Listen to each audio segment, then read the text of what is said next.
తెలుగు రాష్ట్రాల్లో అతిపెద్ద lift manufacturer lifts ట్రై.com dealership కూడా ఇవ్వబడును.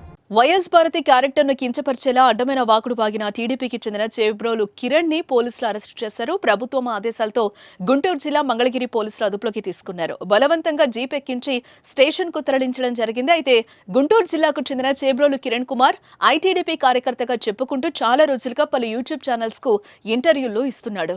2 రోజుల క్రితం కూడా ఓ ఛానల్ కి ఇచ్చిన ఇంటర్వ్యూలో రెచ్చిపోయాడు. మాజీ ముఖ్యమంత్రి వైఎస్ఆర్సీపీ అధినేత వైఎస్ జగన్మోహన్ రెడ్డి భార్య పిల్లలపై అనుచిత వ్యాఖ్యలు చేశాడు. కిరణ్ వీడియో వైరల్ కావడంతో వైఎస్ఆర్సీపీ నేతలు కార్యకర్తలు మండిపడుతున్నారు. అలాగే టీడీపీలోని నేతలు కార్యకర్తలు కిరణ్ పై తీవ్ర ఆగ్రహం వ్యక్తం చేశారు.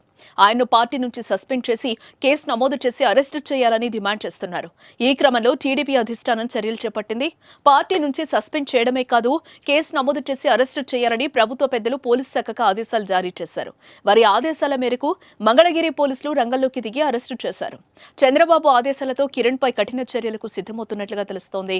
తన భవిష్యత్తును ముందే గ్రహించిన కిరణ్ సోషల్ మీడియాలో తను చేసిన కామెంట్స్ పై విమర్శలు తీవ్ర రూపంలో దాల్చిన నేపథ్యంలో టీడీపీ చర్యలు చేపట్టిన క్రమంలో తప్పు చేశానని, ఇంకెప్పుడు అడ్డమైన వాగుడు వాగనని, దయచేసి క్షమించాలని వేడుకున్నాడు. కానీ ఆయనపై టీడీపీ కనికరం చూపకపోవడంతో అరెస్టు తప్పలేదు.